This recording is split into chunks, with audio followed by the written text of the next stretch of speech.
অনেক দিন হলো মা বাবাকে দেখি না, ওনাদের সাথে খুব কমই কথা বলা হয়।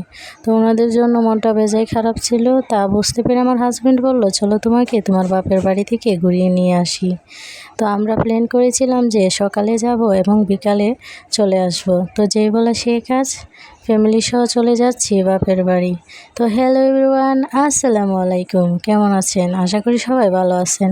আলহামদুলিল্লাহ আমিও ভালো আছি, আর ভালো থাকারই কথা। বাপের বাড়ি যাচ্ছি যে, আমার কাছে ঈদেও তেমন একটা আনন্দ লাগে না, যতটা আনন্দ আমি আমার বাপের বাড়িতে যাওয়ার সময় পাই আর কি। আজকে যে আমি বাপের বাড়িতে যাচ্ছি এই কথাটা কিন্তু আমার মা বাবা কেউই জানে না।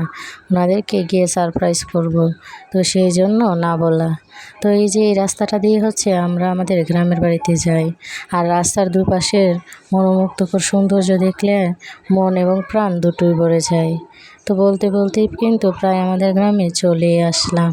তো যেহেতু না বলে এসেছি, তো আসার পর এখানে আমার মা রান্না বসিয়ে দিয়েছে আর অনেকগুলো আয়োজন করেছে। তার ফাঁকে কিন্তু নাস্তাও দিয়েছে। আর এখানে আসার পর থেকে কিন্তু আমার ছেলে মেয়ে অনেক আনন্দ করতেছে। এখানে আমার মেয়ে তো অলরেডি অনেকগুলো খেলনা নিয়ে বসে গেছে খেলার জন্য, আর আমার ছেলে পুকুর থেকে ছোটো ছোটো মাছ ধরে এই ভুলের মধ্যে দিয়ে খেলা করতেছে। তার ফাঁকে আমার ভাই গাছ থেকে ডাব পেড়ে আনার পরে এগুলো দিল আমাকে এবং আমার হাজব্যান্ডকে। আর আমি কিন্তু ডাব খেলে এই যে ভিতরে এই ক্ষীরটা খেতে ভুলি না।